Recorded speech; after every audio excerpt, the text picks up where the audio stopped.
obrigada a todos os presentes. Temos uma sala cheia. Queria agradecer também a todos os nossos comunicantes, todas as pessoas que aceitaram o desafio para participar nesta sessão. E queria fazer uma dedicação. Queria dedicar esta sessão à professora Catarina Dente, porque estamos aqui na FCSH em 2015 com tantas participações de jovens investigadores em alta idade média, é por causa desta senhora, porque somos 6 orientantes e outros senhores estrangeiros que vieram para aqui também, para não sermos só, porque são a ter todos os mesmos problemas e provavelmente as mesmas soluções, e assim também para ter um bocadinho de diversidade. Para começar, eu agradeço também ao Sr. João Magusto de Castelo de Vide, veio cá de propósito, não, também com uma sessão de manhã, mas pronto, para fazer isto. Então, para começar, porque é que decidimos fazer esta sessão? Para começarmos só, muito brevemente, tentar balizar a Alta Idade Média, que é aquele período enorme que vai desde o século V ao século XII, que engloba uma série de processos, desde a queda da situação do Império Romano, invasões bárbaras, a entrada dos muçulmanos na Península, até a articulação dos reinos cristãos. Portanto, há uma série de coisas importantes a acontecer neste período. Sabemos estes grandes chavões, sabemos estas grandes coisas que estão a acontecer, mas depois há uma falta de informação acerca de muitas outras realidades. E é um período muito difícil de estudar, porque, por um lado, porque ainda se trabalhou pouco, principalmente do ponto de vista da arqueologia. A professora Catarina teve nas primeiras aulas que nos deu, dizia que era um nicho de mercado porque havia pouca gente, mas também tem uma série de problemas associados por haver ainda pouco background, poucos estudos para comparar, poucas sistematizações, uma série de problemas. Tenho a certeza que vários dos comunicantes irão falar quando falarem das suas investigações específicas. Tentámos articular um pouco nesta questão dos problemas metodológicos associados ao estudo da Alta Idade Média. Não vou fazer uma grande introdução, porque vamos fazer também uma comunicação da nossa parte e a parte dos problemas vão ser abordados aí, e também para deixar mais espaço para o debate. O que é importante reter é que o que nos trouxe aqui, além de sermos várias pessoas que trabalham neste período, que têm uma série de problemas que irão explicar e algumas propostas de soluções, é a dificuldade acrescida que existe no que é materializar o estudo deste período, destes vestígios arqueológicos para o público geral. Precisamente por isto, por ser um período que muitas pessoas não sabem onde é que entra na história, uma pessoa que esteja a fazer uma intervenção numa vila romana ou que esteja a escavar uma anta e alguém pergunta, mas vocês andam aonde? E dizemos, estamos na vila romana ou estamos na anta. Isto existe no universo, na mentalidade coletiva. As pessoas têm uma percepção de que é que são esses sítios. A gente viu séries e filmes com romanos, quando dizemos, é um sítio alto medieval. Mas isso é o quê? É os celtas? Isso acabamos por ter algumas dificuldades acrescidas. Os sítios também não são, já vamos ver alguns sítios. E acho que assim, a introdução à ação, já não. Vou-nos apresentar. Eu sou a Sara Prata, ele é o Fabiano, somos arqueólogos profissionais.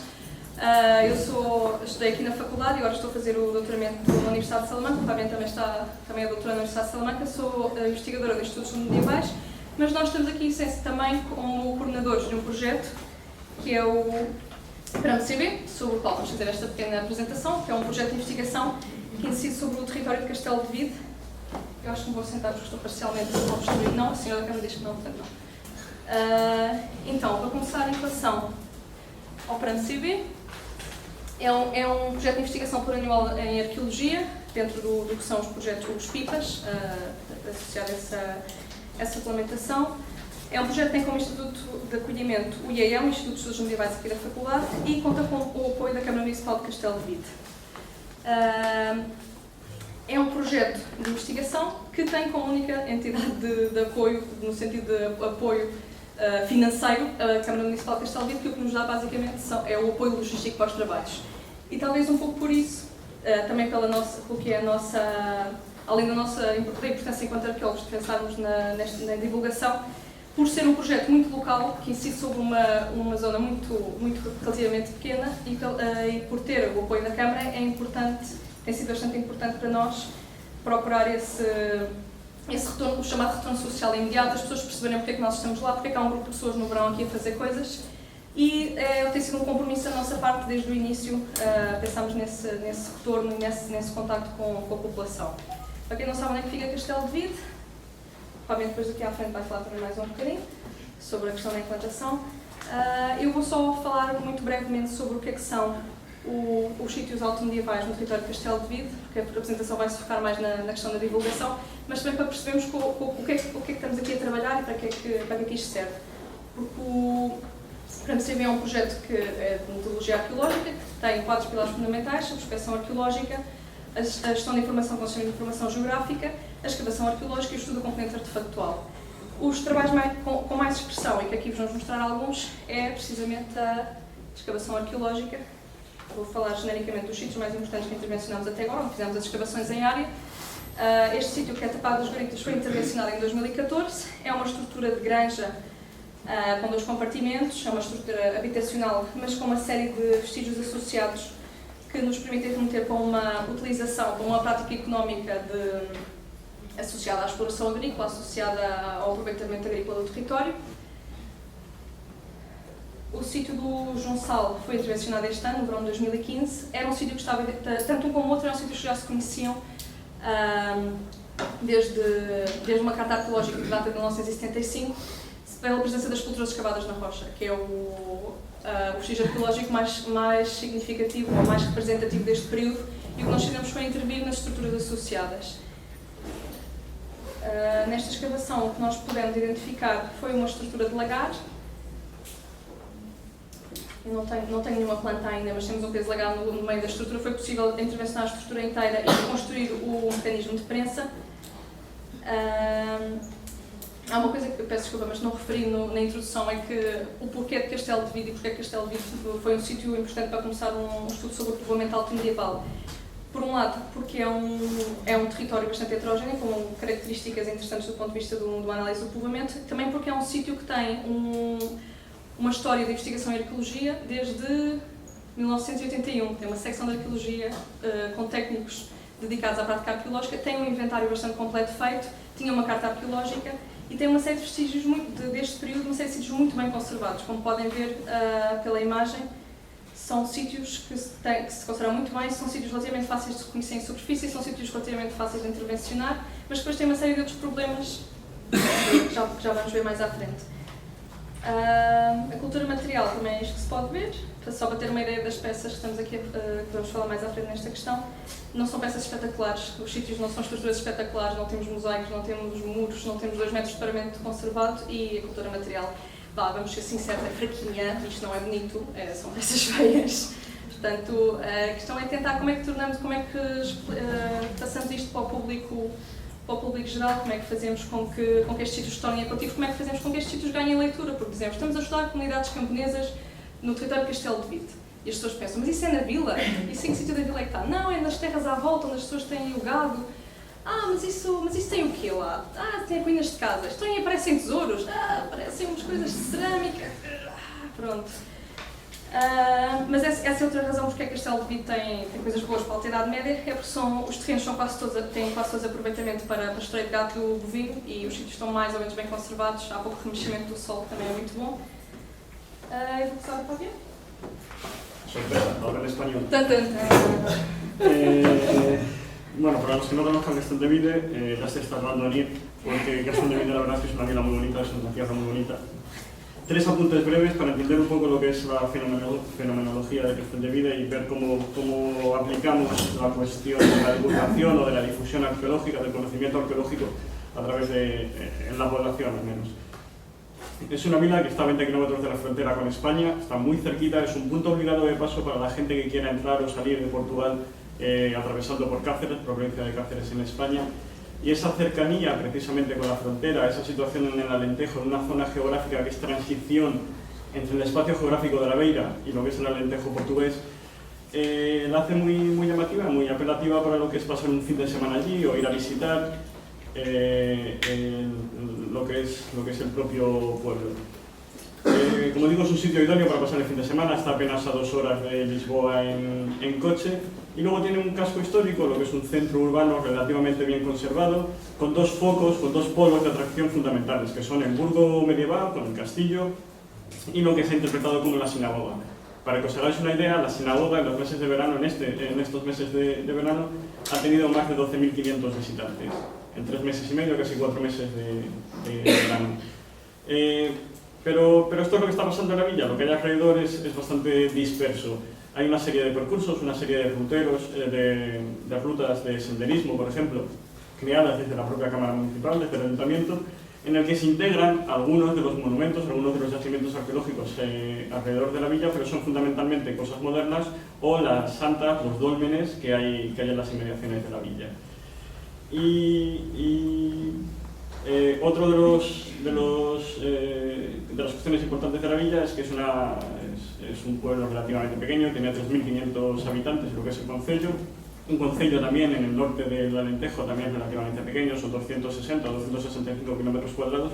Y lo que es la villa son 3.500 habitantes censados. No viviendo realmente allí, la villa es un poquito más pequeña, tiene 2.500, 2.600, de los cuales un tercio de la población es mayor de 65 años. Con lo cual esto también conlleva sus dificultades a la hora de explicar lo que es la arqueología y cómo integrar a la población local en la arqueología. Entonces vamos a explicar un poquito lo que son las actividades de difusión o de divulgación que hemos venido haciendo, tanto en el año pasado, que fue cuando empezó el proyecto, como en este año, bueno, lo que tenemos previsto hacer para más adelante. Bueno, queríamos que fuera una sesión un poco más llevadera, un poco más asequible, también del ámbito de la difusión, y la parte más conceptual que da para el texto, para bueno, que se pueda reflexionar cada uno y explicarnos con mayor tiempo y espacio. Señalar, como decía Sara anteriormente, que es un proyecto que tiene un claro componente arqueológico, que tiene una fundamentación científica, pero en el que siempre hemos sido conscientes de que la divulgación, de que la inclusión de las comunidades locales en los proyectos de arqueología debe ser una cuestión necesaria. Nosotros, como arqueólogos, funcionamos como puentes, como vínculo entre el pasado y el presente. Y entonces, bueno, pues es una forma de explicar a la gente, de explicar a la sociedad que de una manera indirecta, en este caso a través de los apoyos financieros de la Cámara Municipal de Castelldeville, que nos está costeando desde el punto de vista logístico la estancia, la comida, el desplazamiento durante las semanas de excavación, de qué estamos aportando al conocimiento y al patrimonio del pueblo con nuestro trabajo, ¿no? Señalar que este año pusimos en enero, me parece que sí, en enero empezamos con una difusión a través de medios digitales. En fin, esto hoy en día es inevitable y gustosos de participar en ello. Entonces lo que hicimos fue un blog, una página web informativa del proyecto y una página en Facebook. También la tenemos en Twitter, todavía no la hemos inaugurado como tal, pero bueno, es uno de los siguientes pasos que queremos dar. La página del proyecto, que es la que veis a la derecha, está en inglés, en portugués y en español, y es una información con un lenguaje lo más cercano posible sobre las intenciones, los objetivos del proyecto y qué metodología utilizamos. Mientras que la parte del blog y del Facebook es una cuestión más de información, de cercanía de las actividades que vamos realizando, de las que vamos a hacer, una cuestión más de contacto directo con la población. Otra de las cuestiones que nos interesa remarcar es el tema de las palestras o de las charlas informativas. Ya en los años anteriores, Sara, que había trabajado para su tesis de maestrado sobre las sepulturas excavadas en la roca del territorio, ya había participado por invitación de la Cámara a hacer un par de palestras y de charlas sobre el tema. Entonces, bueno, consideramos necesario esta comunicación un poco más oficial, más seria desde el punto de vista de los trabajos que se están realizando. Las palestras, la verdad es que han tenido una buena respuesta por parte del público, entre 30 a 40 asistentes normalmente, aunque debemos de señalar que la cuestión es que la mayoría de los asistentes es gente que ya está vinculada al patrimonio de alguna manera. Es gente que, bien por su profesión, que son arqueólogos, o porque es gente destinada como técnicos de turismo, etcétera, ya tienen un contacto, una vivencia relativamente cotidiana con el mundo de la arqueología y con el mundo del patrimonio arqueológico rural. Y lo que son nuevas incorporaciones o gente que en general pasa por allí por curiosidad y demás, no es un testimonio apelativo. As pessoas não vêm por Poça Castelo devido a ver as palestras. São normalmente pessoas que estão lá e que já nos conhecem e que já têm interesse suficiente. Também de vez em quando aparecem debutantes, por assim dizer. Mas é interessante, e a questão de inserirmos isto na Páscoa é porque é uma altura muito importante em Castelo de Vide. É essa grande celebração, grande festa. Costuma haver muita gente da terra que vai nessa altura específica e pessoas de fora que se deslocam também vão ver à internet Páscoa em Castelo de Vide, muito interessante.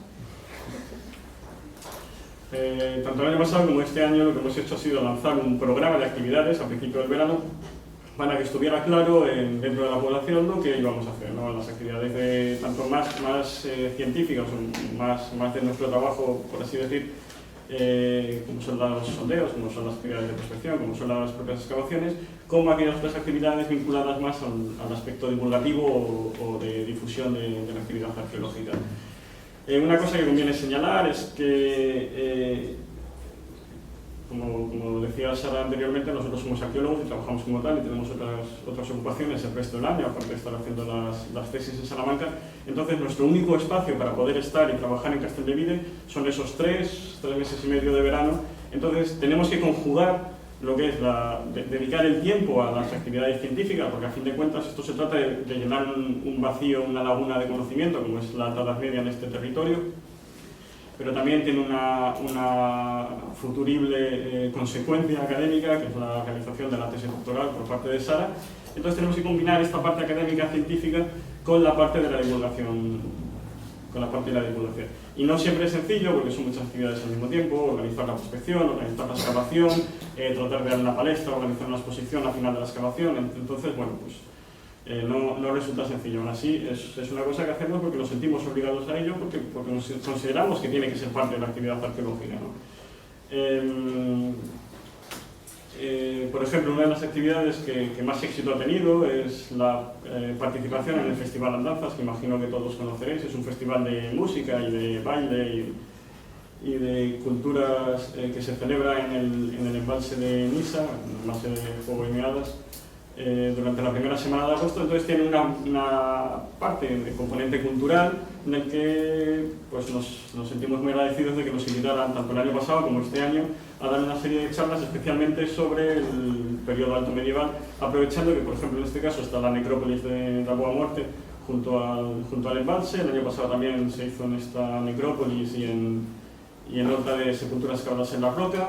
Aparte de también una colaboración que hicimos con la parte con una charla sobre prehistoria, aprovechando que está uno de los menires más altos de la península ibérica allí cerca, ¿no? Y las charlas que dan otros profesores, otros investigadores sobre el periodo de la prehistoria, aprovechando también las santas, los dólmenes que hay en el entorno, tienen bastante éxito entre los asistentes al festival, que aprovechan pues, las tardes o las noches para acercarse a esta charla.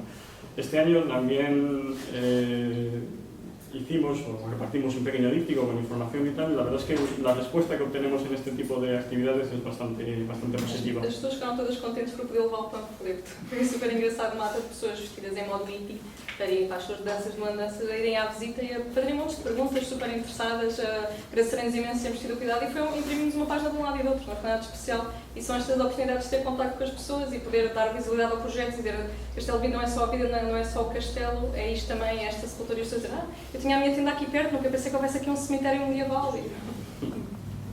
Otra cuestión interesante son las aulas abiertas. En la excavación de agosto participan alumnos tanto de la Universidad Nova de Lisboa como algunos alumnos que vienen desde España. Y entonces, este año quisimos dar una serie de aulas abiertas, unas aulas formativas sobre cuestiones de registro arqueológico, sobre cuestiones de la cultura material, del periodo alto medieval, sobre el propio proyecto y sobre tradición oral, fuentes escritas y arqueología, cómo conjugar un poco ese fenómeno. Y lo que hicimos fue abrirlas a todo el mundo, porque también es parte de nuestro trabajo como arqueólogo, mostrar no solamente los resultados de las excavaciones o los resultados de las prospecciones bonitos y maravillosos, sino también el propio proceso de excavación, o el propio proceso de cómo funcionamos los arqueólogos, cómo funciona la labor arqueológica en el día a día para toda la gente que quisiera acercarse. Aparte de esto, bueno, pues también tenemos las jornadas de puertas abiertas, tanto durante la excavación como a posteriori, donde bueno, el éxito es relativo porque acude casi más gente de fuera de la villa, del municipio, que del propio concello. Pero bueno. Y luego pues otra serie de discursos o de representaciones de la actividad arqueológica, como son las exposiciones, en este caso de fotografías, con fotografías nuestras, de los participantes en la excavación, de algún turista que pasaba por allí, de los propios técnicos de arqueología de la sección de arqueología de la Cámara Municipal. diseño artístico por parte de un colaborador del proyecto y sin embargo amigo, y la filmación de la grabación en vídeo, tanto de los propios procesos de arqueología, de algunos registros concretos, de toma de sedimentos, etcétera, como filmación de nuestro trabajo para elaborar un documental o para elaborar pequeños cortes de vídeo y colocarlos a disposición en la página web. Ok, todas estas son algunas de las actividades, casi todas las actividades de difusión o divulgación que hemos hecho. Repito, es un proyecto en el que nos tenemos que concentrar en 3 o 4 meses al año en hacer todo lo posible para llevarlo adelante. Y entonces, bueno, pues no siempre, como decía antes, no siempre es fácil conjugar una cosa y la otra. ¿Qué conclusiones sacamos de estas actividades? Primero, que es difícil medir el impacto real de los trabajos arqueológicos, medir el impacto, perdón, de cómo funcionamos o qué entiende la gente que nos visita o que oye hablar de la arqueología en el municipio de nuestro trabajo. En parte es difícil de entender porque hay una doble lectura, ¿no? Una lectura directa de preguntar a la gente que participa en nuestras actividades o que va a las exposiciones o que va a tal, preguntarles qué les ha parecido, qué podemos mejorar o qué quieren sacar de positivo o de negativo de nuestros trabajos. Y también otra forma de verlo es el número de participantes que hay en esas actividades, tanto en las visitas guiadas, como en las charlas, como en la exposición, etc. Y una lectura indirecta que es, bueno, pues tanto la difusión a través de internet, las páginas compartidas, los likes en Facebook, los comentarios que hacen a los miembros del proyecto cuando los cruzan por la calle, cuando los encuentran en alguna reunión de oye, ¿qué tal va el proyecto tal? Bueno, también es una lectura indirecta de esta difusión y de este feedback que tenemos a través de las actividades de divulgación. Luego, señalar que el verano, a pesar de que Castelldevide es un sitio ideal para pasar un fin de semana o para pasar cualquier día de verano del año, la verdad es que en verano es cuando se concentra la mayor actividad, tanto turística como también la mayor actividad por parte de la Cámara Municipal. Como digo, el Festival de las Danzas y el Mercado Medieval, que es la primera semana de septiembre, concentran gran parte de la actividad anual de la Cámara en este aspecto. Entonces, todo lo que es el mes antes, como las semanas, el mes antes de estos dos grandes centros, las danzas y el mercado medieval, buena parte del municipio está enfocada, está destinada a la preparación de estos eventos. Entonces, digamos que las actividades arqueológicas a veces se camuflan y parecen un poco escondidas dentro de lo que está pasando en la villa, en el municipio, y no siempre la gente está muy al tanto de lo que estamos haciendo, lo que dejamos de hacer, o no tienen tiempo para preocuparse por ello. Não, e também temos que ver que em Castelldevide faz imenso calor, e se a pessoa dá uma esplanada a ver cerveja nós sempre vamos fazer um dia aberto na escavação, mas são 40 graus. Enfim, as pessoas até podem gostar da arqueologia, mas há outras coisas para fazer nessa altura e às vezes não é complicado. Y luego pues también eso, la falta de curiosidad y la poca adhesión a las actividades, a buena parte de las actividades que hemos realizado, sobre todo lo que es directamente en el campo. En cuanto a las principales problemáticas, de un modo más general de lo que tiene la Alta Edad Media o la arqueología de ámbito rural en este aspecto, es pues un desconocimiento por parte de la población de lo que es la actividad arqueológica, cómo vincularlo, cómo relacionarnos con ellos, qué mostrarles para resultar interesante. Otra parte realmente importante es la progresiva desvinculación entre lo que es el ámbito agrario y la población local, las comunidades locales. Bueno, por cuestiones económicas, por cuestiones demográficas, las actividades agropecuarias se van abandonando. Casi todo el territorio alrededor de Castelldevide es terreno destinado a ganado. Entonces, bueno, pues esa vivencia habitual hasta hace unas décadas entre la población y el territorio, digamos que se va perdiendo, no es una actividad diaria, cotidiana. Entonces, bueno, pues también es una parte de nuestra misión como arqueólogos, especialmente si trabajamos en el ámbito rural, tratar de volver a vincular sentimentalmente a las comunidades locales, a la población local, con el territorio. Já agora, só fazer uma questão. Isto é uma coisa, por exemplo, o Magusto nos comenta imenso, quando andava a fazer prospeção há 20 ou 25 anos, que havia gente no campo. As pessoas iam, perguntavam, as pessoas sabiam que era uma sepultura escavada na rocha. Hoje em dia, somos capazes de andar 3 dias seguidos e não vermos ninguém. Sabemos a quem é que pertencem as tabadas, ou sabemos a quem é que aquilo pertence, mas... E há cada vez menos esse vínculo, há cada vez menos gente a trabalhar o campo, cada vez menos gente a perceber como é que a paisagem está a ser utilizada hoje em dia, e é normal que se as pessoas não querem saber do aproveitamento rural contemporâneo, explicar-lhes o que é que são os camponeses da Alta Idade Média, não... essa falta de ligação. Luego también señalar pues, el propio problema que tienen los sitios rurales, los yacimientos en el ámbito rural, que es un acceso generalmente difícil, que están lejos del núcleo urbano, que son terrenos particulares destinados a ganado fundamentalmente, a ganado vacuno, casi todo ello, con lo cual son terrenos que normalmente ya se abandonan, el acceso, los propios caminos ya no es como hace 20 o como hace 30 años. La mayoría de los sitios, como hemos visto en las fotografías, algunos de los sitios que hemos intervenido, no son sitios monumentales, no hay nada apelativo, no hay nada llamativo, no hay mosaicos espectaculares y bonitos. Arquitectónicamente tampoco es nada espectacular. Entre ver uma ruína de uma granja alto-medieval ou ver uma casa com 200 anos que está a cair aos pedaços, não há grande diferença. Nós temos uma casa de planta retangular que tinha uma cobertura em telha curva e pronto. Y esto también supone una dificultad por nuestra parte a la hora de elaborar discursos interpretativos para los visitantes. Cuando tú llegas a una villa romana, cuando llegas a un edificio más o menos construido, cuando llegas a un dolmen, es relativamente sencillo explicar porque lo están viendo, no necesitan imaginarse nada. Cuando tienes que levantar visualmente paredes y tejado y el corral que rodea, imaginarte la relación con las sepulturas que vas a la roca, bueno, pues también supone un extra por nuestra parte y que entendemos que bueno, no toda la gente considera eso llamativo o interesante, ¿no? Como decía antes, el turismo en Castelldevila, en el caso de Castelldevila, está sobre todo centralizado en la zona urbana, a pesar de que hay bastantes actividades de aventura, de observación de la naturaleza, de parapente, de actividades en el embalse o percursos o rutas de senderismo alrededor de la villa, pero que normalmente se vinculan, por ejemplo, a las santas, a los dólmenes, no tanto a las sepulturas cavadas en las rocas, salvo uno o dos casos, ¿no? Y luego además la propia imprecisión que tiene cronológica, la Alta Edad Media, ¿no? Es fácil señalar a la gente que esto es romano, aunque tengan una idea un poco difusa de qué es el mundo romano cuando abarca, o que esto es islámico, o que esto es un castillo de la Edad Media y tal, pero la Alta Edad Media queda en esa nebulosa complicada de explicar, ¿no? Propuestas de solución o propuestas de intervención de cara a los próximos años del proyecto. Primero, conocer a la población, ¿no? Es una cosa que quizá deberíamos haber hecho al principio, pero que bueno, estamos a tiempo de subsanar, ¿no? Es preguntar a la comunidad local y preguntar a los turistas que van a Castelldevila qué entienden ellos por arqueología, qué inquietudes tienen desde el punto de vista social relativo a la arqueología, qué entienden ellos por arqueología, qué esperan ellos de la arqueología, cómo puede ayudar.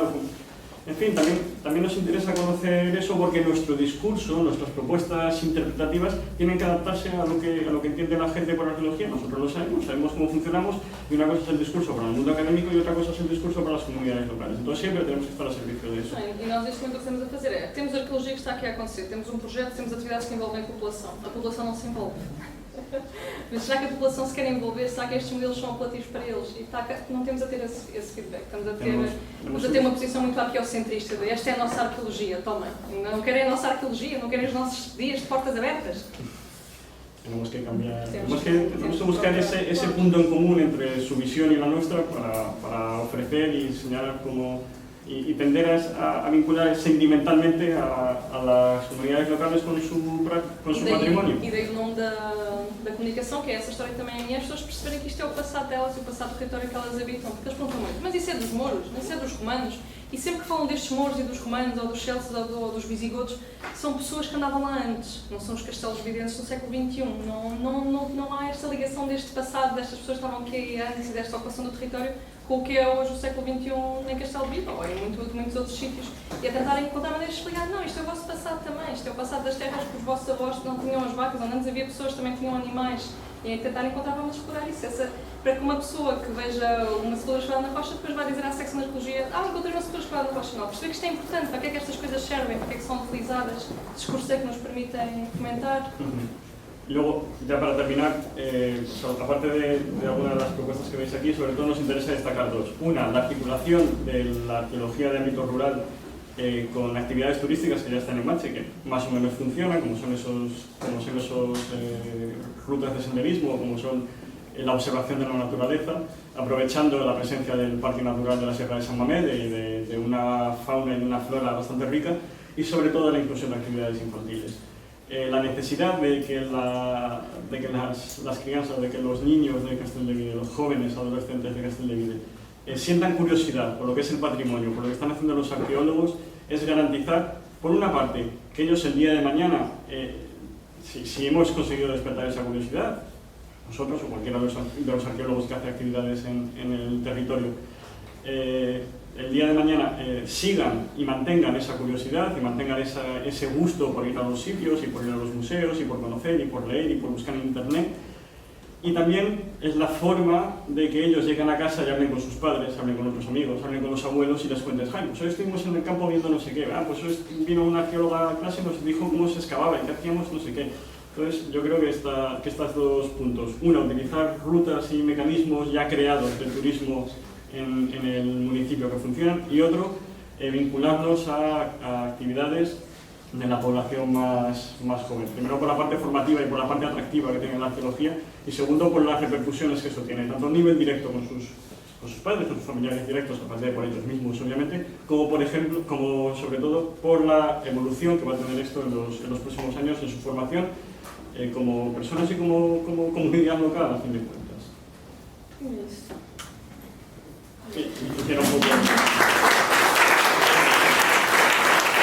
Boa tarde a todos. Eu, para perceber, eu sou estagiário na Câmara Municipal, ou seja, eu conheço aquela parte do funcionalismo público em que é preciso ir com calma e com muita calma. Sendo estagiário, é preciso ir com mais calma, porque senão às vezes não conseguimos fazer grande coisa, porque estamos sempre condicionados à logística, porque não podemos conduzir carros, ou seja, a nossa prospecção que fazemos de terreno é entre as 10 e meio-dia e 3, 4 da tarde. São estas horas que temos por dia para fazer prospecção, porque depois é preciso sempre a logística toda. O Conselho da Guarda tem bastantes vestígios deste período. Quanto ao Conselho em si, estamos a falar aqui a Guarda, no centro de Portugal. O Conselho da Guarda é composto, são 720 km², e não é uma região geográfica uniforme, ou seja, estamos a falar que aqui temos a Serra da Estrela, neste canto, com altitudes aqui que chegam aos 1200 metros. Depois temos o Val do Mondego, em que a altitude baixa aos 400, 500 metros. A zona da Meseta Ibérica, um planalto com 800 metros de altitude. E ainda a Cova da Beira, que é uma depressão em que ronda 400, 500 metros. Ou seja, a geografia é completamente diferente de sítio para sítio. E logo aí temos a questão de a geografia influencia as estratégias de povoamento e influencia também as pessoas locais, a forma de abordar com as pessoas locais. Temos aqui os sítios arqueológicos que neste momento estão inventariados no Conselho da Guarda, e vemos estes pequenos pontos vermelhos, aqui, que são sítios de alta Idade Média, em que neste momento temos provavelmente 30 sítios, 30 ocorrências de sítios, mas a grande questão é que a maioria deles são sepulturas. Temos 2 povoados, para percebermos a ideia, e um deles ainda entra em discussão, que é o Tintineiro, principalmente. Quando vamos a fazer prospecção, temos sempre a questão de irmos para ir falar com as aldeias, com a população das aldeias, porque são elas que ainda conhecem um pouco o território, e se não for elas, em 3 horas por dia não conseguimos prospecção, tem de ser direcionada. E na Guarda gostam muito de sítios romanos, e que encontremos sítios romanos desse período. Eu faço sempre perguntas sobre ruínas, sobre o que há. Quando falo sobre sítios que existem, se existem telhões grossos, se qualquer coisa possa-nos falar de sítios romanos, é o que aparecemos, são principalmente estas 3 respostas. Há sempre aqueles que nunca viram, nunca existe. Há sempre aqueles que tentam dar a sua opinião, que aqui, por exemplo, a Telha da Menoite. A Menoite é uma aldeia do Conselho da Guarda, produziu telha até meados do século XX, até metade do século XX, que é muito utilizada nas aldeias. E quando nós perguntamos por essa telha grossa, eles pensam que é esta telha. Então temos principalmente aqueles que são imigrantes e que, como vieram de França, só conhecem a telha marselhesa, que é uma telha também grossa e que é usada principalmente naquelas construções de casas de imigrantes. Mas quando perguntamos por sepulturas escavadas na rocha, Alguns também continuam a dizer que não há cá nada disso, outros dizem que há no cemitério, dizem que o avô foi enterrado em tal sítio, a avó no outro, mas há sempre aqueles que ainda nos conseguem dizer alguma informação e principalmente e têm muita boa vontade e levam-nos aos sítios, porque há muitos sítios que podem nos dizer é naquela encosta, ou vai aquele caminho e chega ali e vira à direita. Há caminhos que há 10 anos que já não são usados e nós não conhecemos o sítio. E eles vão connosco, agarramos, vão dentro das carrinhas da Câmara e vamos aos sítios e conseguimos encontrar bastante sítios. Para percebermos, neste último ano e meio que eu estou como estagiário, encontramos cerca de 15 sítios com sepulturas escavadas na rocha. Em comparação, sítios romanos, a perguntar assim, encontramos 2. Para percebermos a ideia. Depois da inventariação, claro, aparecem sepulturas, mas principalmente sepulturas, e encontramos um povoado. Também, e tudo sempre com indicações locais, porque, por exemplo, este povoado havia a referência que existiam umas estruturas ao pé de umas sepulturas, não sabíamos onde eram as sepulturas, não sabíamos onde eram as estruturas. Havia pessoas que nos diziam que era na encosta do pé do Tintinolho, que tem uma diferença de altimetria da parte de baixo até lá em cima do Tintinolho, são quase 400 metros de inclinação. Ou seja, eu andava cá em baixo a fazer prospeção, até que depois veio outro senhor e que me disse que não, que era lá mesmo em cima, que lá tinha vindo. Pronto, e consegui encontrar um sítio, um pouco, também já levou aqui com um poste de vedação, e encontra-se um bocado vandalizado. Temos sempre a questão da proteção legal. Neste momento na Câmara Municipal temos um PIPA, que é o Levantamento Arqueológico do Conselho da Guarda, para depois, no final do ano, introduzirmos isto tudo nas bases da DGPC e assim estar já protegido. Este PIPA é meu e do meu chefe, também arqueólogo, do Vítor, e também para além desta proteção legal logo no início, fazemos sempre uma que é de meio ano, metemos todos os dados novos que temos no SIG interno da Câmara. Assim está sempre uma proteção logo camarária. E quando há, por exemplo, querem abrir uma estrada nova ou querem pôr eólicas, já ficam sempre condicionados a ter acompanhamento arqueológico só porque estão já no SIG da Câmara. Pois claro, temos sempre uma proteção, o mínimo que costumamos dar é 50 metros, mas há sítios que, como a dispersão das sepulturas,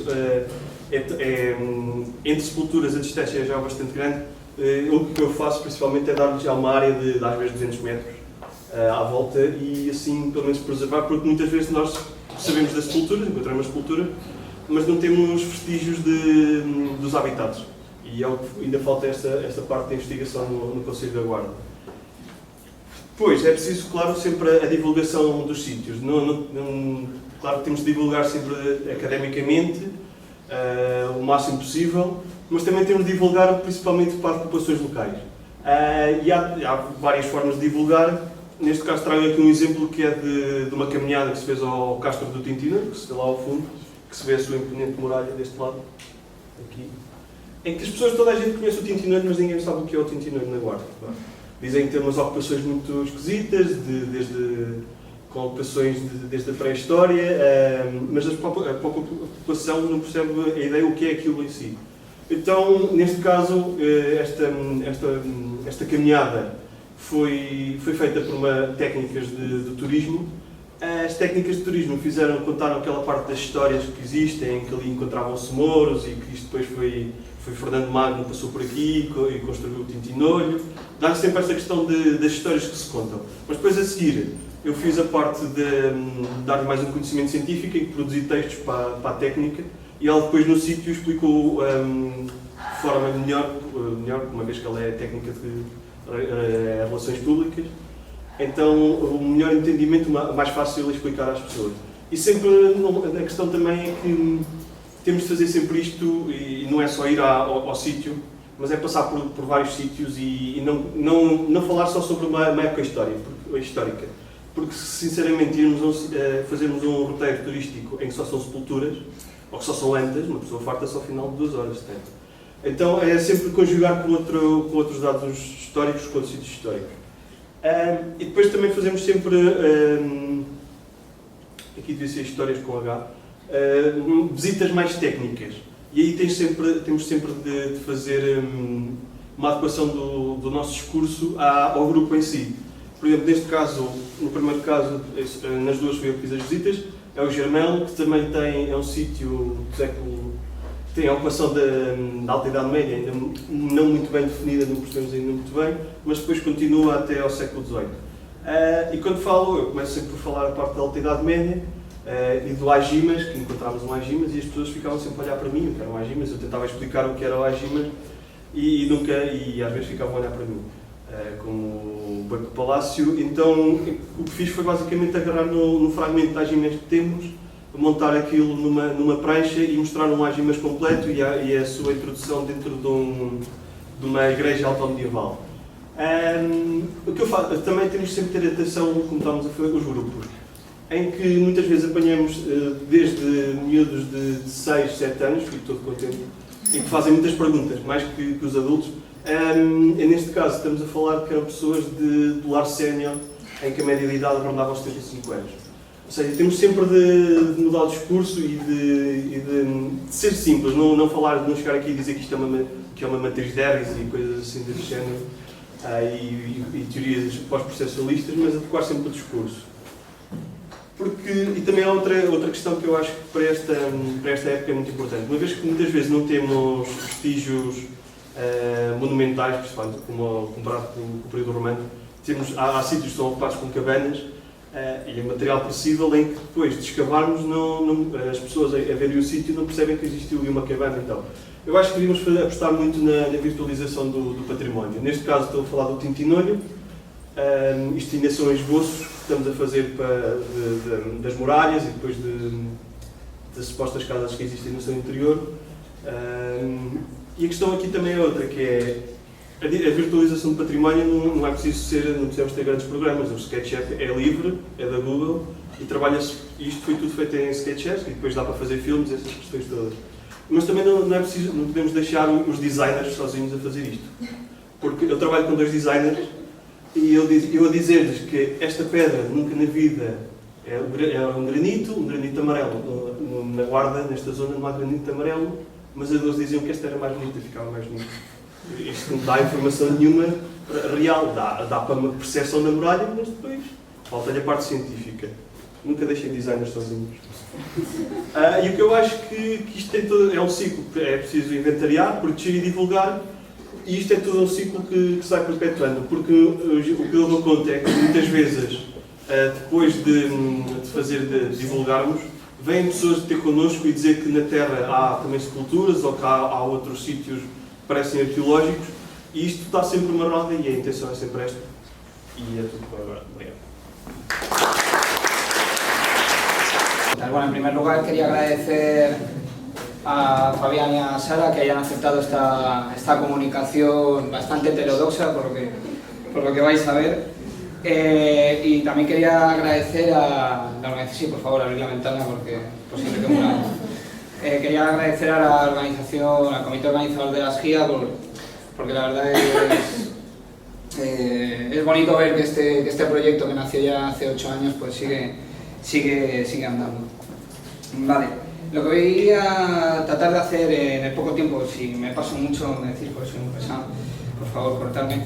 Lo que voy a tratar de hacer en esta comunicación va a ser intentar destruir y polemizar. Voy a intentar lanzar muchas polémicas para ver si podemos debatir sobre ellas, sobre una forma de ver la Alta Edad Media que consiste en tratar este periodo entre la desintegración de un mundo, que es el mundo del imperialismo romano, y la llegada de otro mundo, que es el mundo medieval, propiamente dicho, ese tránsito visto desde el punto de vista de las etnias, ¿no? de una serie de grupos que van, vienen y van destruyendo cosas, se comen a los niños, traen barbarie a todos los lados, y tratar de ver todo este periodo desde ese punto de vista creo que es un error. Este tipo de mapas son muy representativos, ¿no? De estas fronteras tan marcadas, en un momento en que la frontera, el concepto de frontera es algo totalmente distinto de lo que podemos considerar hoy día. Estos mapas llenos de flechas que, bueno, voy a intentar deconstruir toda esta conceptualización de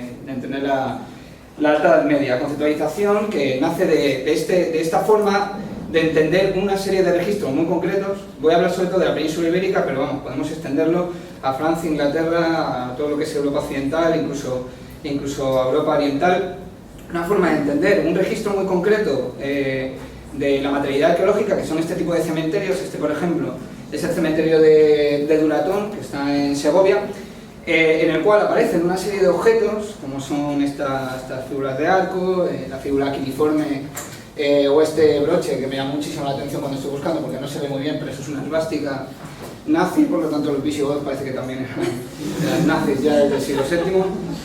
Entonces, entender estos cementerios en los cuales aparecen esta serie de objetos como cementerios visigodos, ¿no? Esta lógica conceptual que nos lleva desde una materialidad hasta otorgar una etnicidad a todo este grupo de personas, y además entender que es esta etnicidad la única forma en la que estas comunidades parece que actúan en la historia, pues es un poco lo que voy a intentar construir. Y voy a intentar construir porque creo que es interesante por varias razones. Una de ellas es porque en concreto el periodo visigodo en la península ibérica ha jugado un papel muy importante de diversas formas. Solo por resaltar algunas, pues esta foto, que la verdad es que es espectacular porque demuestra un montón de... muy simbólica, ¿no? Esta es la visita que hizo Himmler a España en 1940, y ese señor ahí, que está ahí como pidiéndole perdón o vasallaje feudal a Himmler, es Martínez Santaolalla, que fue, bueno, creo que los que conozcáis un poco el periodo alto medieval, Martínez Santaolalla fue un arqueólogo que fue uno de los impulsores de toda esta visión de la Alta Edad Media en la península ibérica, y fue el que empezó a enseñar una serie de yacimientos visigodos a Himmler, ¿no? Entonces, esto lo que intenta simbolizar es cómo el franquismo, como la dictadura, se apoyó en esta forma de interpretar la historia de la península ibérica, de esta forma de entender la Alta Edad Media en base a etnias que vienen y van, para legitimar el discurso franquista. Bueno, tampoco es cuestión de meterse en esto mucho. Y también es interesante de construir toda esta visión de la época visigoda por una cuestión también puramente política. Eso que veis arriba, el Terra Gotorum, bueno, afortunadamente creo que han desaparecido, pero era un grupo de extrema derecha que se dedicaban a divulgar la historia visigoda como el nacimiento de España, con una ideología, pues bueno, digamos que como poco cuestionable. Pero también es interesante, no solo por el hecho de la cuestión visigoda, sino por el hecho de la etnicidad como concepto. ¿Quién va a dudar de la importancia que ha tenido la etnicidad y los sentimientos étnicos, la identidad, en las sociedades contemporáneas y la vinculación política que eso tiene? Entonces, creo que a través de un caso de estudio, como es el que he trabajado yo para mi tesis, sobre la identidad y la etnicidad visigoda, podemos sacar alguna serie de reflexiones que nos permitan entender un poco mejor el mundo de hoy día, y por eso pues creo que es interesante, ¿no? Entonces, lo creo yo, y la cuestión es que lo creéis también vosotros y vosotras. Entonces, las ideas principales que quería transmitir son, por un lado, esta crítica, bajo mi punto de vista, lo más destructiva que pueda, a la que pueda conseguir llegar con las capacidades lógicas que tengo, a estas concepciones etnicistas de la Alta Edad Media con sus vinculaciones posteriores. Para esto, lo que voy a tratar es, a través de un caso de estudio, analizar estas manifestaciones funerarias que han fundamentado este discurso, cómo realmente, deconstruyendo cómo son este registro material, ya empezamos a dudar un poco de estas, o por lo menos poner en tela de juicio este tipo de interpretaciones. Al mismo tiempo que criticar este tipo de análisis, valorar la complejidad y la diversidad de las identidades de estas sociedades altomedievales, que es realmente interesante. El que va más allá de la propia etnia, va más allá. Las cuestiones identitarias son suficientemente complejas como para tratarlas con un poquito de cuidado y, sobre todo, deconstruyendo esta serie de categorías. Y, por último, realizar una pequeña hipótesis, bajo mi punto de vista, de si estos ajuares realmente no son visigodos, ¿qué son? ¿No? Y cómo funcionan. Entonces, lo primero que voy a hacer va a ser de construir un poco lo que es el concepto de etnicidad. Para ello, pues creo que todos conocemos a Messier Depardieu, que bueno, en esta foto estaba rodando Novecento, 1976, un francés de pro, un representante de lo que es la identidad francesa, de izquierdas, un tío además bastante guapo, y hace 2 años, pues 3 creo, se convirtió en esto. Que bueno, si recordáis que para dejar de pagar impuestos en Francia se nacionalizó ruso. Entonces, esto es interesante porque es lo que los sociólogos llaman identity switching, es decir, en función de los intereses que yo tenga en un momento dado, me cambio una identidad a otra. Entonces, este señor, que era representante de Francia, digamos, un francés paradigmático, pues empezó a llevar gorros con la nación martillo, a hablar con Putin y bueno. Entonces, esto Lo que quiero un poco polemizar con esto es el propio concepto de etnicidad como un concepto flexible, una cosa que no es esencialista, es una conceptualización de este tipo de etnias, de este tipo de vinculaciones identitarias, constructivista, desde el punto de vista de la construcción. ¿Esto qué significa? Que es importantísimo, fundamental, contextualizar históricamente lo que es una identidad y lo que es la etnia dentro de esas identidades. Esto requiere de un ejercicio de historicismo, es decir, colocar contextualmente estos procesos de creación de identidades. Llevándolo al caso de estudio, ¿qué significa? Pues que un visigodo no es lo mismo en el siglo V a.C. que un visigodo en el V después de Cristo. Maldita sea, pasan 1000 años, ¿qué pasa? Que no hay un cambio, no hay una sociedad interna que evoluciona y que se transforma, o el visigodo que tenemos en el V a.C. va andando por toda Europa, así la visión de Ortega y Gasset de que los visigodos son esa etnia errante que llega hasta España a cumplir su destino en lo universal. Bueno, creo que debemos de pausar un poco esa interpretación y por lo menos contextualizarla. En ese sentido la etnicidad es relacional y eso es lo importante. La etnicidad, bajo el concepto, bueno, aquí tenéis una definición de Shenan que puede funcionar, hay muchas otras, pero esta me parece que simplifica muy bien todas las ideas que me parecen importantes a la hora de estudiar este concepto, que la etnicidad nunca es propia, sino que es relacional. Para tener un uno mismo se necesita un otro con el que se enfrenta, ¿no? Entonces esto es fundamental. Esto elimina la idea de que los visigodos son visigodos por sí mismos, van andando de un lado a otro, no. Uno se sentirá visigodo, uno se sentirá portugués, español, vasco, lanzando aquí polémica, que es lo que me gusta. Se sentirá así en función de la relación con otras personas, con otros grupos, con otras identidades. Pero identidades externas y también internas, y esto también es importante. No es cuestión que los visigodos son un grupo homogéneo, que se enfrenta a otro grupo homogéneo que son los francos, sino que las tensiones internas son lo que está funcionando fundamentalmente. Y esto es la clave, ¿no? La etnicidad entendida como parte de una identidad. Es decir, que es solo una parte. La identidad se construye de forma compleja y la etnicidad es solo uno de esos fragmentos. También el género, también la profesión, también la edad, también la clase social, son elementos que van funcionando y tenemos que ponerlos como arqueólogos, como historiadores en funcionamiento para entender un contexto histórico, ¿no? Y es un poco digamos, la idea. Frente a esto, creo que la etnicidad entendida de forma esencialista lo que hace es difuminar las tensiones sociales internas. Es decir, vemos a los visigodos, por seguir con el ejemplo, como un grupo homogéneo en el cual no hay tensiones, pero es mentira. Y la materialidad, que es un poco donde voy a entrar ahora, parece que nos empieza a indicar otra cosa.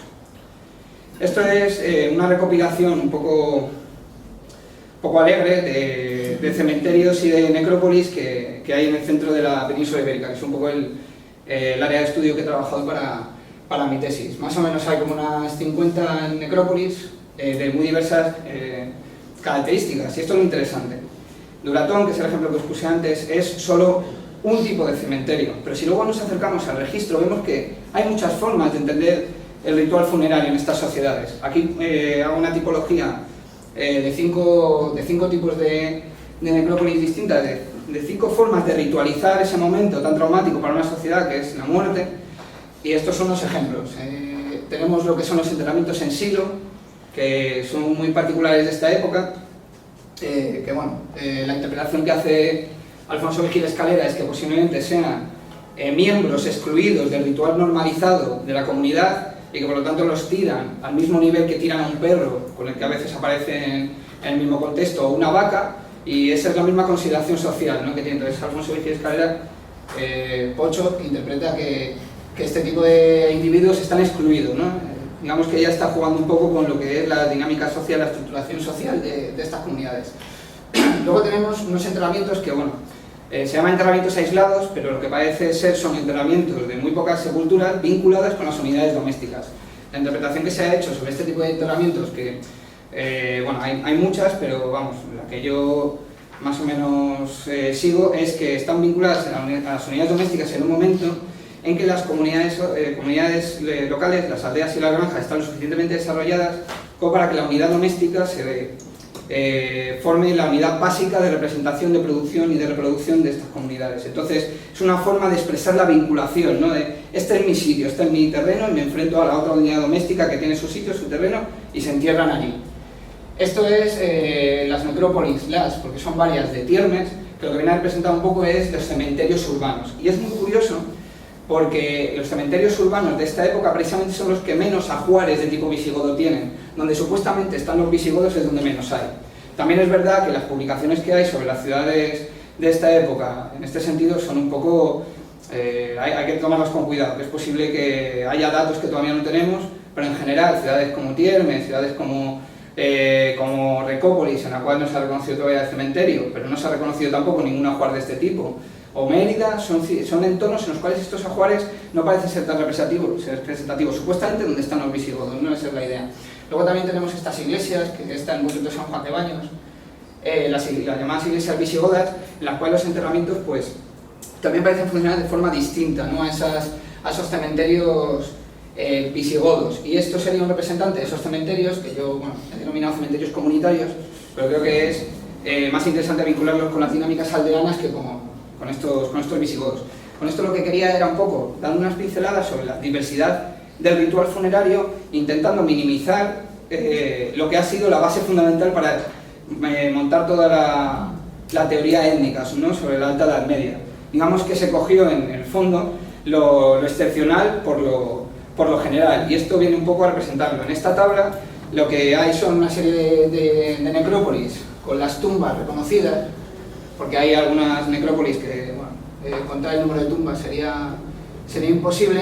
El número de tumbas que contienen un tipo de ajuar, pero sobre todo el número de tumbas que contienen ajuar de tipo visigodo. Entonces vemos que,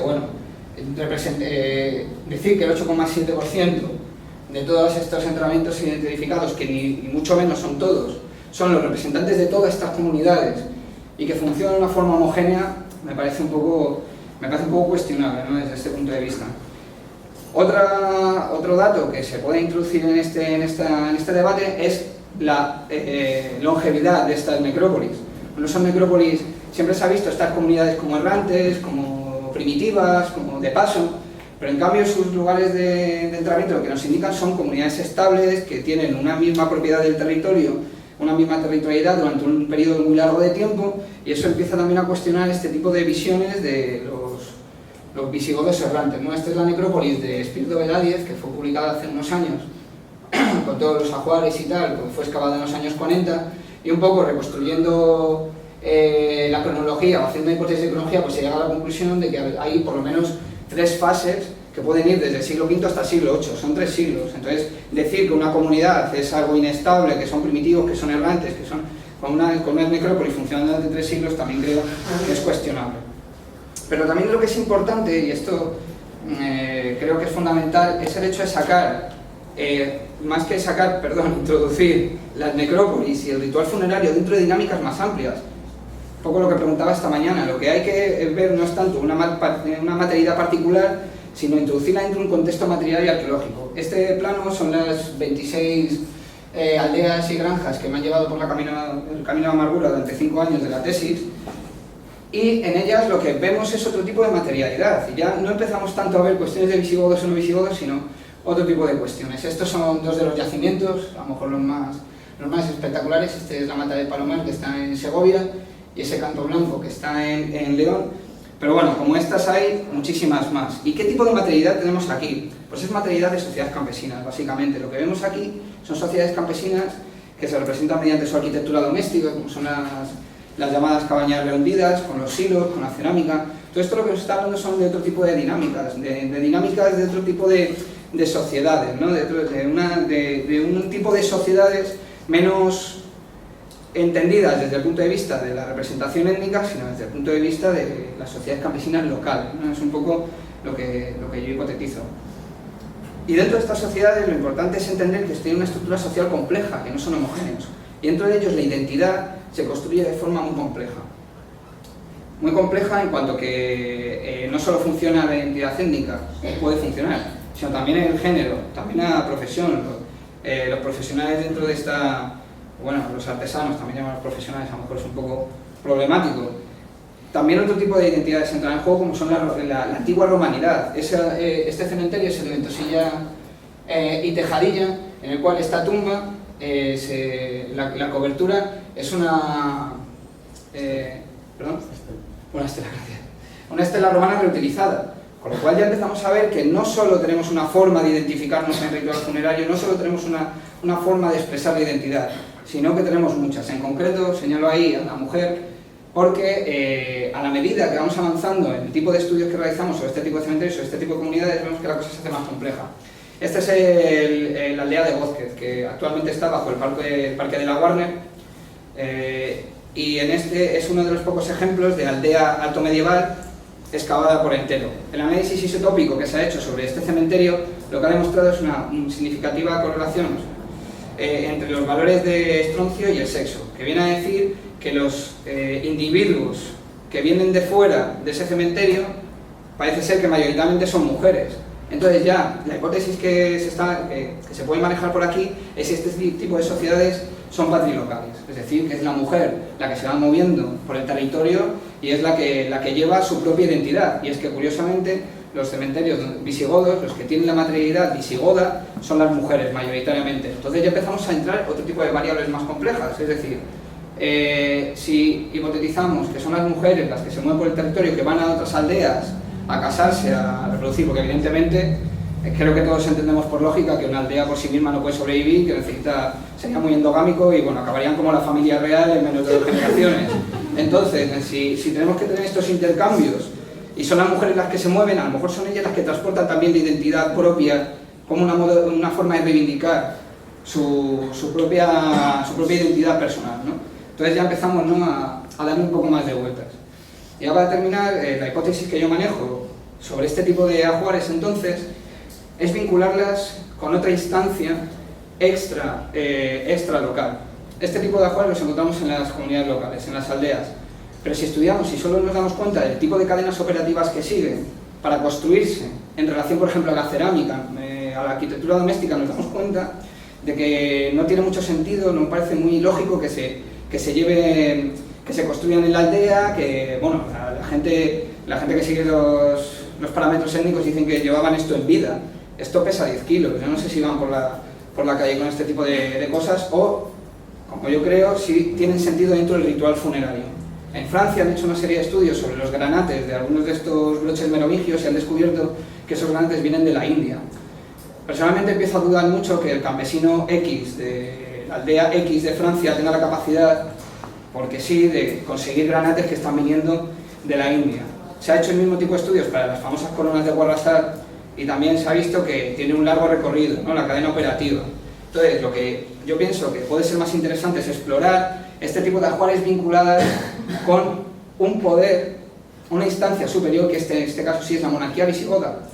Lo que yo defiendo es que si hay algo visigodo, ese es el poder visigodo, que se representa a sí mismo como visigodo, pero no tanto las comunidades locales, que sí que tienen que gestionar a través de su estructuración social concreta una serie de relaciones con ese mundo que se está construyendo. No hay frontera de un reino visigodo que llega hasta un punto X, sino una serie de dones y contradones, como diría Mauss, en el cual se van construyendo las relaciones sociales con las comunidades locales a través del ritual funerario.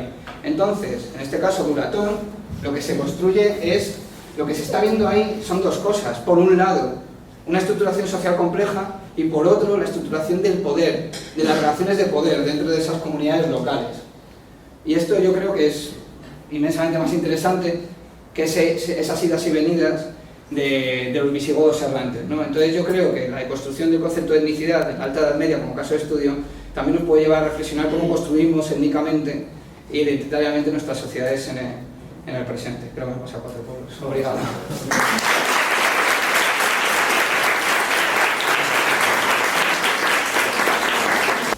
Boa tarde a todos. Como a Sara referiu, esta é uma pequena comunicação, um simples resumo da minha tese de mestrado, que tem o mesmo nome, as necrópolis alto-medievais do Conselho de Cascais, séculos VI e VII, e para ir ao encontro dos objetivos desta sessão, a minha comunicação vai se centrar nas metodologias que eu própria utilizei para o estudo das necrópolis de Cascais, tendo em conta uma série de dificuldades que os contextos deste período cronológico apresentam. E, portanto, é, no fundo, apresentar um conjunto de soluções que nós adotámos para os problemas que enfrentamos. Começar por dizer que as necrópolis do Conselho de Cascais são sítios arqueológicos conhecidos pelos investigadores desde muito cedo, porque algumas foram descobertas muito precocemente, descoberta datava de finais do século XIX, e por nós foram estudados 5 sítios: Casais Velhos, Murches, Alcoitão, Abocharda e Grutas do Poço Velho. Este mapa resulta de um dos passos desta investigação, que foi a georreferenciação dos sítios através de localização de sepulturas, verificar nos próprios sítios que restos arqueológicos é que restavam das sepulturas ou outros vestígios já à superfície, e, portanto, apenas em Casais Velhos, em Alcoitão e nas Grutas do Poço Velho, o mais certo é que aí tenham, de facto, existido sepulturas. Atualmente, em Murches, não se vê nada à superfície, e na Abocharda o que foi possível verificar é que havia uma grande densidade de materiais arqueológicos, cerâmica, estruturas negativas, de muros, à superfície. E, portanto, desde logo, encontrando uma série de dificuldades na primeira abordagem a este tipo de sítios, são as próprias fontes escritas. Em primeiro lugar, para estudar rituais funerários e tudo o que envolve as práticas em cemitérios do século VI e do século VII, não há, são muito escassas ou quase inexistentes as fontes que datam dessa época. E, portanto, para esta investigação nós tivemos que nos virar exclusivamente para as primeiras publicações de teor arqueológico que lá datam da descoberta das próprias necrópoles do século XIX. E essas publicações muitas vezes são pautadas por descrições muito breves sobre as deposições funerárias, sobre a própria arquitetura das sepulturas, e muitas vezes nem são esclarecedoras sobre o número total de sepulturas que compunham estes cemitérios. Muitas vezes nem sequer apresentam plantas gerais dos sítios ou de pormenor das próprias sepulturas. São muito esquemáticos as plantas que nos apresentam. Só que, apesar destas limitações, é esse tipo de informação que a arqueologia das necrópoles altomedievais privilegia atualmente e, portanto, não nos podíamos dar como satisfeitos com informações tão básicas que nos são dadas pelas fontes bibliográficas. E, portanto, aquilo que nos apontam os autores, os arqueólogos, os investigadores que descobriram estas necrópoles é que em Alcoitão foram descobertas 34 sepulturas em 1880 e foram identificadas em 2001, através de uma intervenção de emergência, mais 3. Como eu estava a dizer há bocado, em algumas necrópoles o número de sepulturas é incerto e esse é o caso da Abocharda e de Murches. Nós não temos noção do número de sepulturas que compunham esses cemitérios. Para o caso de Casais Velhos, o que sabemos, também não sabemos o número de sepulturas, mas sabemos que elas estariam distribuídas por pequenos núcleos de enterramento, talvez constituídos por 2 ou por 3 sepulturas. Temos acesso, porém, no caso de Casais Velhos, a 2 plantas, que são estas duas aqui de cima. Esta primeira planta, de 1973, indica-nos a existência de 3 núcleos de enterramento. Se formos a atender a este esquema, corresponderá a um total de 8 sepulturas. Temos que levar isto sempre com cautela, porque são desenhos muito esquemáticos. E então, mas por outro lado, esta planta mais recente, de 87, mostra-nos que o núcleo mais oriental de Casais Velhos conserva ainda 3 sepulturas, isto são 2, mais uma, e é este tipo de informação que temos para esta necrópole em específico. Por outro lado, para as grutas do Poço Velho, estas grutas também são amplamente conhecidas pela comunidade científica, pelo facto de terem sido depositados enterramentos pré-históricos. O certo é que terá sido recolhida uma placa de cinturão que foi datada do século VII e das duas primeiras décadas do século VIII. E, portanto, também não saberemos quantos enterramentos no total da Alta Idade Média terão sido levados a cabo nestas grutas. Pelo menos temos a indicação de que pelo menos um terá havido. Outra dificuldade com que nos deparamos é a da imperceptibilidade das estruturas. O que é que queremos dizer com isso?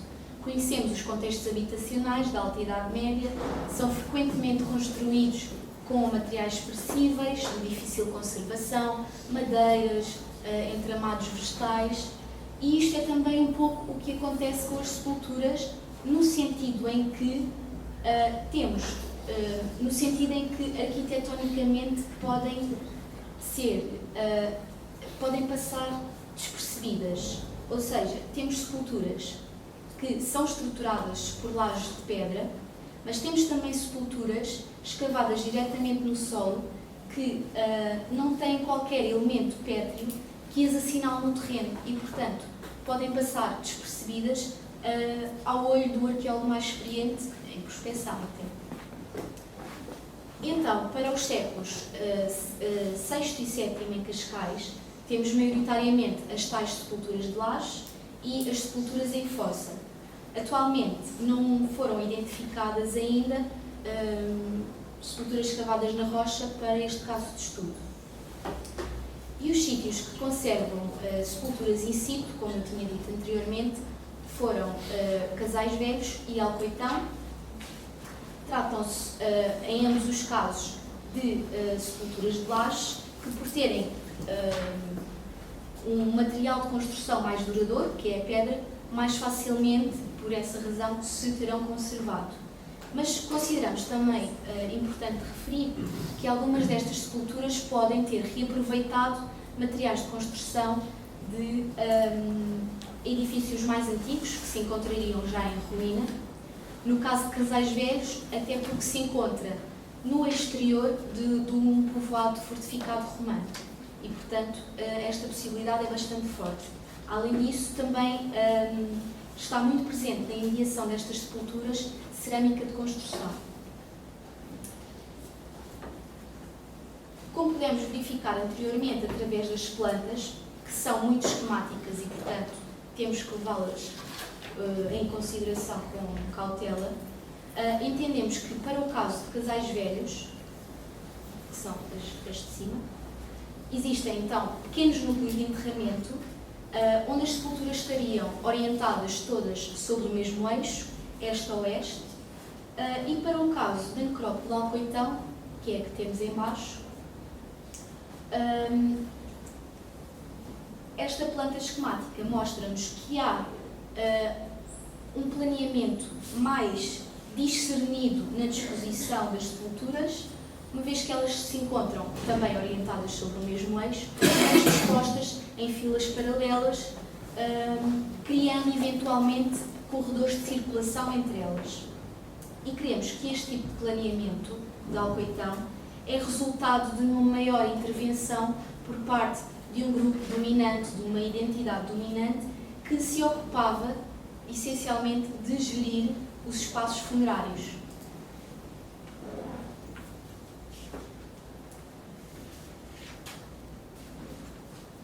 Outro problema com que nos deparamos é que a maior parte destas necrópoles, tanto em Portugal como na Península Ibérica, no início, quando começaram a surgir as primeiras necrópoles na Península Ibérica, o que os investigadores faziam, e que ainda fazem bastante, é ocupar-se dos espólios, exclusivamente.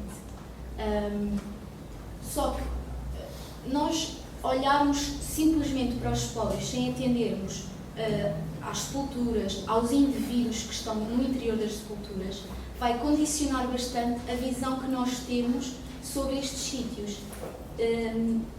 E era basicamente isto que para o Concelho de Cascais havia, ou seja, havia estudos de espólio, mas não havia estudos que englobassem o ritual funerário em si. E, portanto, isto porquê? Porque é que os investigadores optavam por esta solução? Era muito mais fácil dizer que estes espólios eram indícios e sinais das invasões dos povos germânicos no século V, só que atualmente, com os dados que nós dispomos, não nos podemos dar como satisfeitos. E, portanto, os brincos, os anéis que aparecem, as placas de cinturão visigóticas, são apenas uma parte de um todo que é uma necrópole. Portanto, temos os espólios, é certo, mas temos sepulturas, temos indivíduos, temos que perceber porque é que esses espólios estão no interior das sepulturas. Até porque o surgimento destes espólios no interior das sepulturas é muito raro. É estimado que para o século VI apenas 30 em 100 indivíduos se fizessem inumar com objetos funerários. E logo para o século VII, apenas 10 em 100 é que se faziam enterrar com espólios. E então teremos de perceber realmente quem é que eram os indivíduos que se faziam acompanhar pelos adornos, pelos elementos de indumentária, que posição é que eles ocupariam na escala social da sua própria comunidade. E é muito, foi o que me foi dito há uns dias, é tentar observar estes espólios de uma perspectiva antropológica. Eles não existiriam no interior das sepulturas se no interior das sepulturas não houvessem indivíduos. No entanto, com isto nós não queremos desvalorizar de todo a sua importância, a importância destes objetos, até porque ao momento, para o caso das necrópoles de Cascais, os espólios metálicos de adorno e de indumentária são os únicos elementos datantes para estes enterramentos. E, portanto,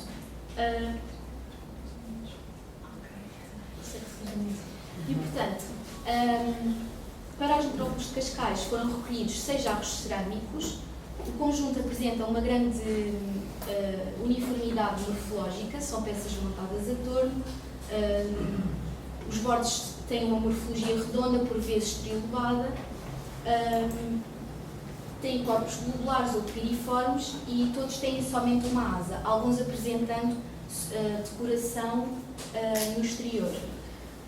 O conjunto mais significativo de espólio é o espólio metálico, obviamente, tem 37 peças metálicas. Referir que a maior parte dos espólios, seja o cerâmico, seja o metálico, desconhecemos totalmente a proveniência, a sepultura de proveniência destes espólios, e a cultura material destas necrópoles baliza-se então entre finais do século V e as primeiras 2 décadas do VIII, o que demonstra uma larga diacronia de ocupação de algumas destas necrópoles.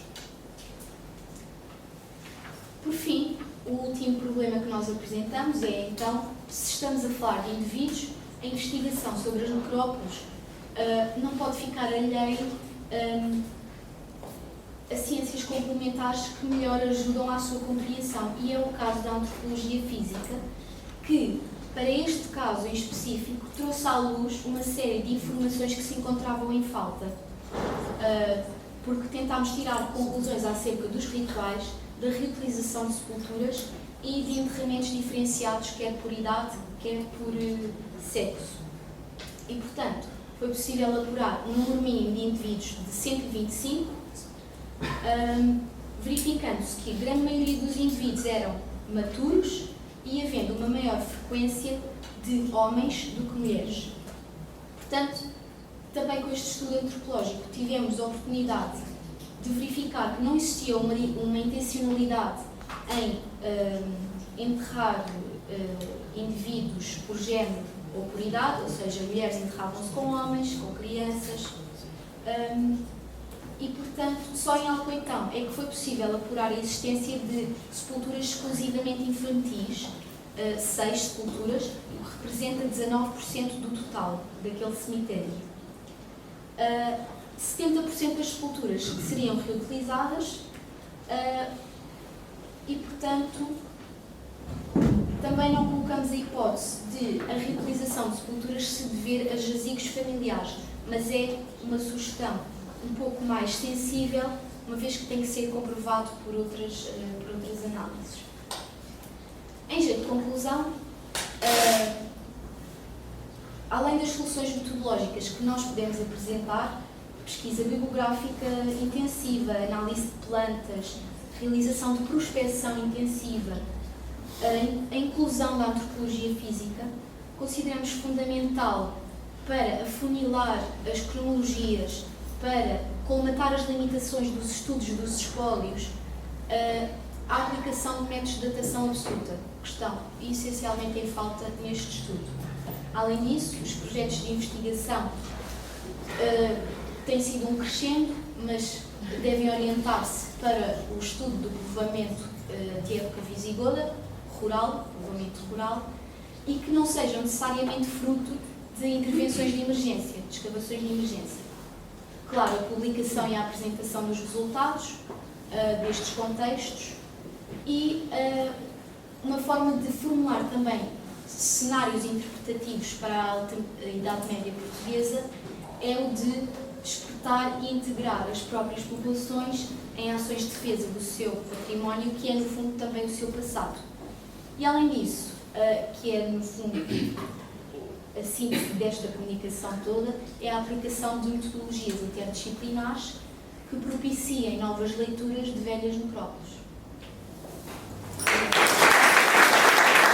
Portanto, vou tentar ser célebre na minha apresentação.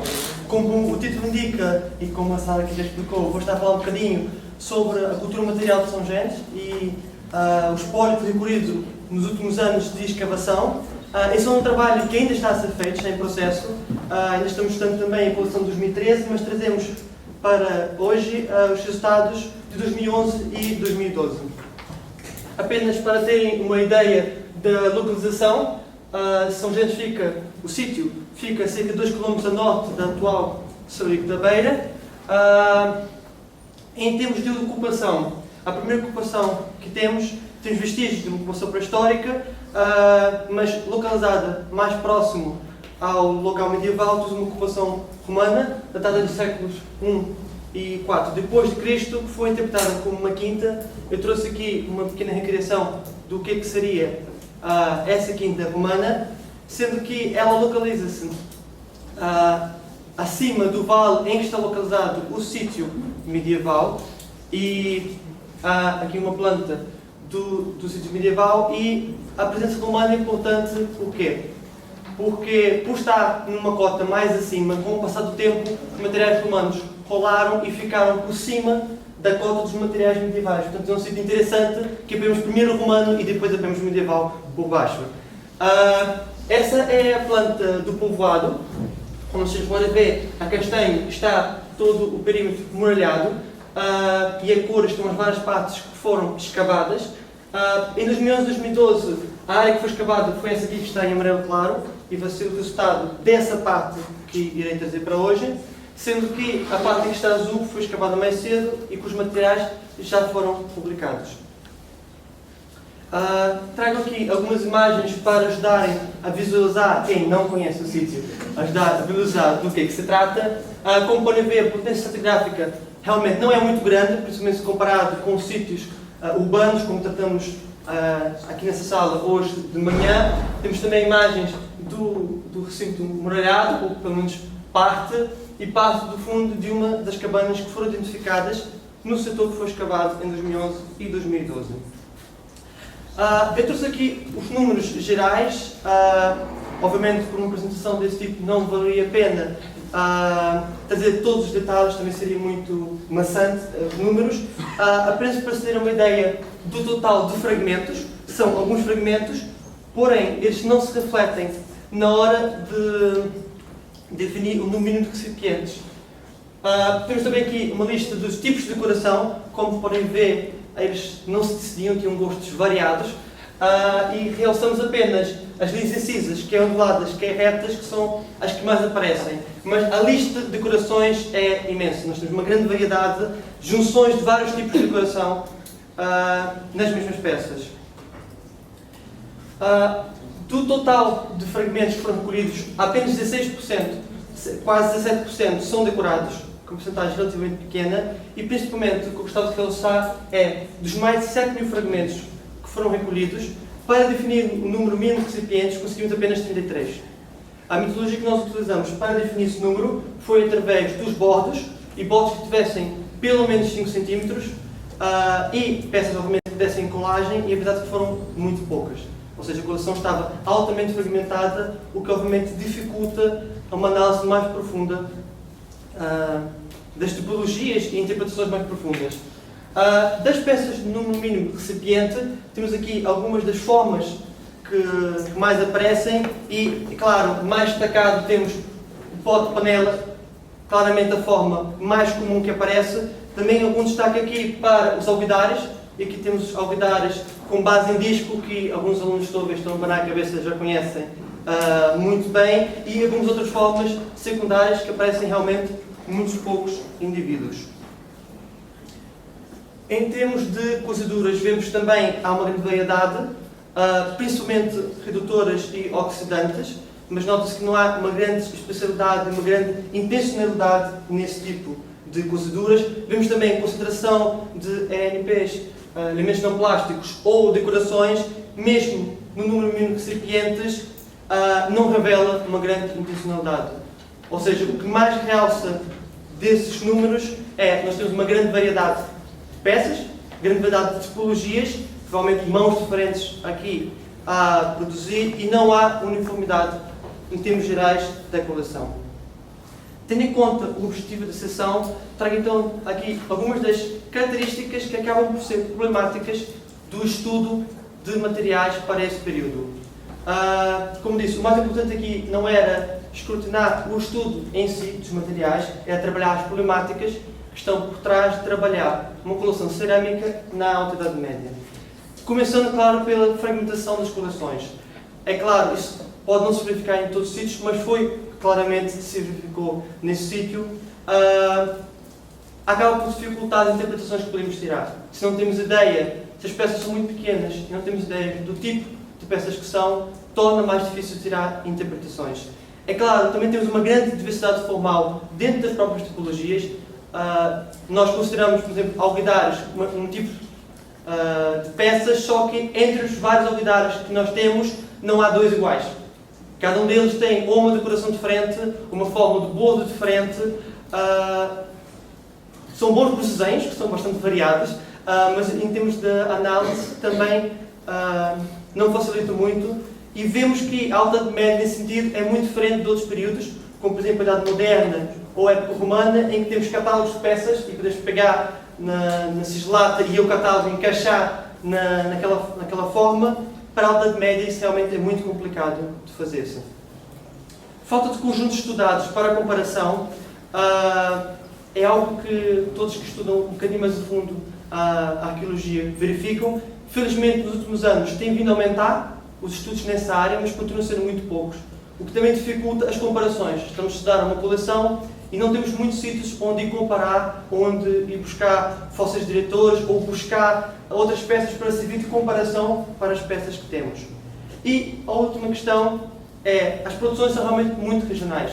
Por exemplo, se eu estou a estudar uma coleção em São Gênesis para a Alta Idade Média, as formas, apesar de terem algumas semelhanças, dificilmente serem iguais às que a Sara, por exemplo, está a trabalhar em Castelo de Vida. Enquanto, por exemplo, para o período romano, podemos ter uma peça encerrada que é exatamente igual na Península Ibérica, em Itália ou em França. Dentro de Portugal, na Alta Idade Média, não teremos a mesma questão, visto que as produções são locais e, portanto, cada um irá fazer, como lhe apetece, entre aspas, com formas diferentes, e às vezes o mesmo moleiro vai fazer a mesma peça de maneira diferente, em dias diferentes. Portanto, acaba também por ser uma questão complicada, porque temos que estudar as cerâmicas e comparar a nível mais local e não a nível nacional, porque torna-se muito difícil essa comparação. E espero ter sido rápido o suficiente para deixar espaço para o debate.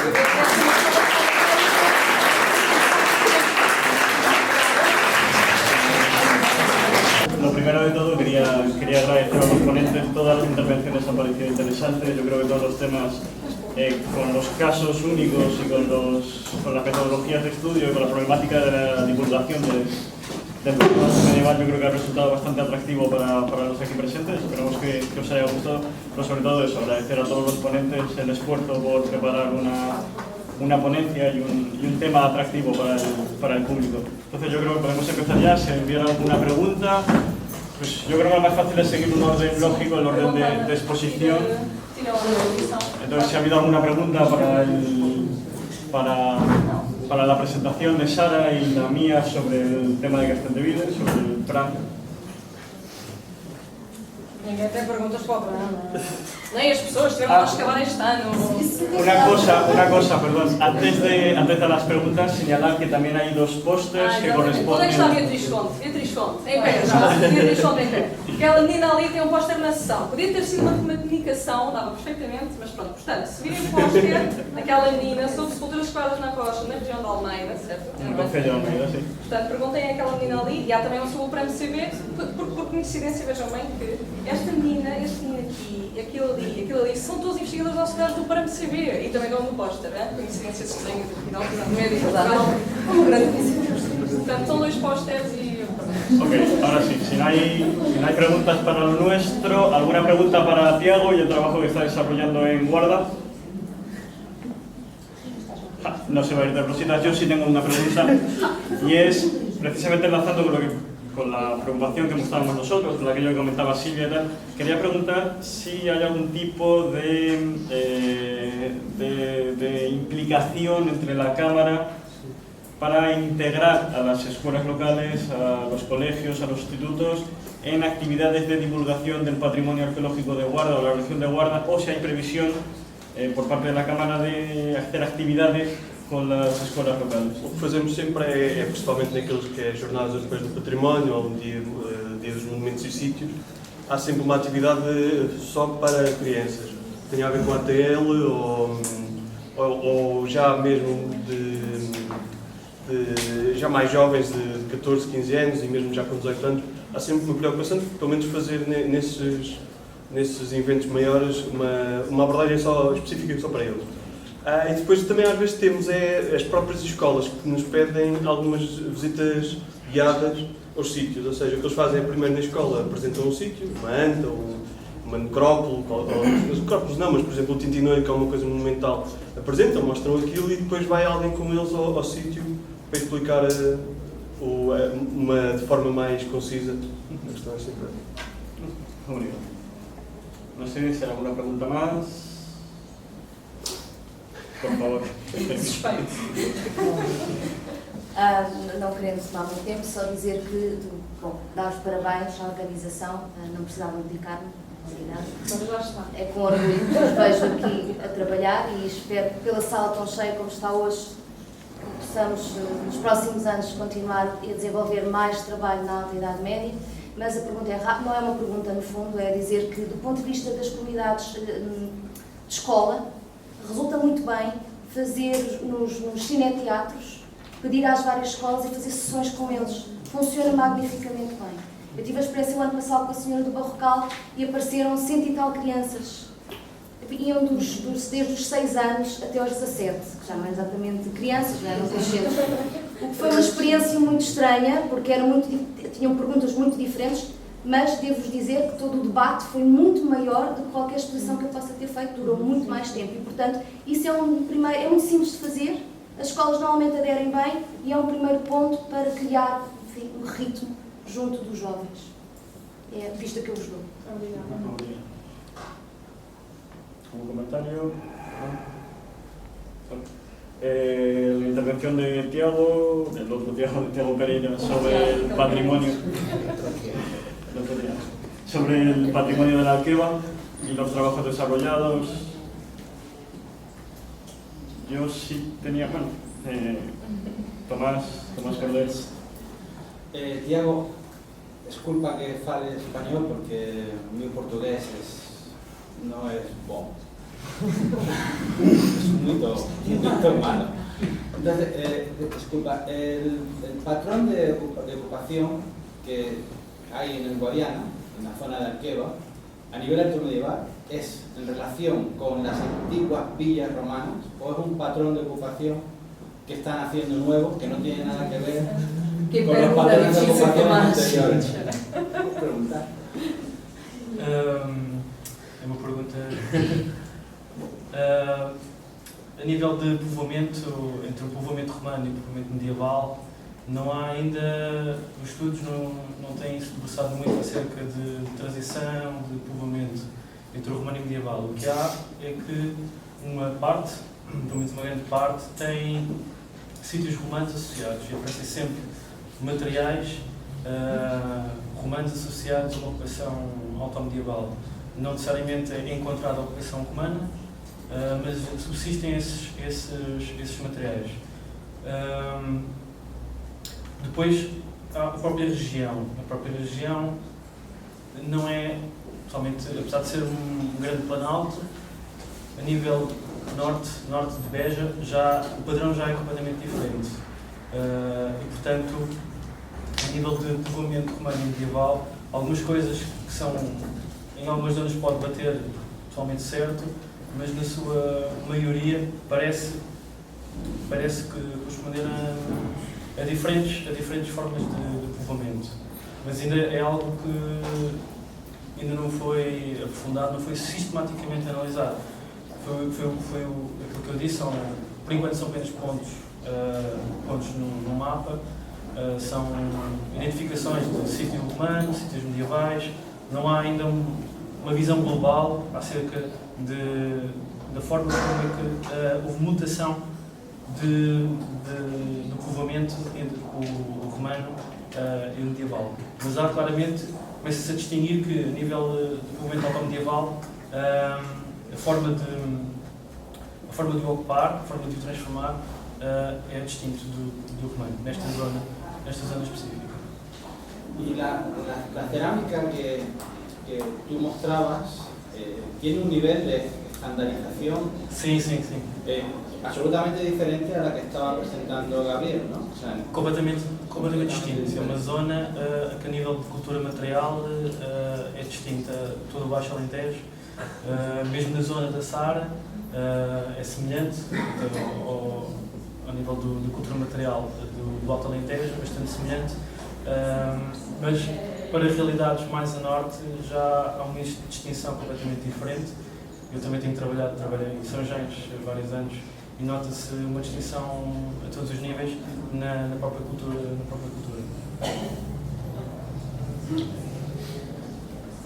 ¿Algún comentario más? ¿Alguna pregunta más? Sobre la interesante comunicación de Teje y el problema de la etnicidad y ese concepto que parece que es ser uno grande y prisionero en el tiempo y en la manipulación, como es el de la etnicidad visigoda. No sé si tenéis algún comentario. Bueno, en primer lugar, gracias, ha sido muy didáctico, la que he disfrutado con la presentación, lo cual creo que es muy loable. Y tenía dos, más que preguntas, igual un poco más reflexiones para hacerte un poco de bufa. La primera, cuando mencionabas ya prácticamente al final que para ti los visigodos eran la parte más poderosa, ¿no? Y que estaban los demás, ¿crees que los demás también eran conscientes de que los poderosos eran visigodos y que igual querían aspirar a ello, o que iban a su rollo, ¿no? O sea, ¿cómo planteas igual esa diferencia de clases desde un punto de vista étnico? Y luego, en segundo lugar, cuando mencionabas los análisis de estroncio sobre las mujeres, quería saber si se ha hecho algún mapeo de terreno o así para saber de dónde vienen esas mujeres. Y saber también si se han hecho análisis similares en algún otro pueblo o algún otro vecino, quiero decir, con el que se pueda establecer si hay, por ejemplo, algún tipo de intercambio, más que simplemente de movimiento de mujeres.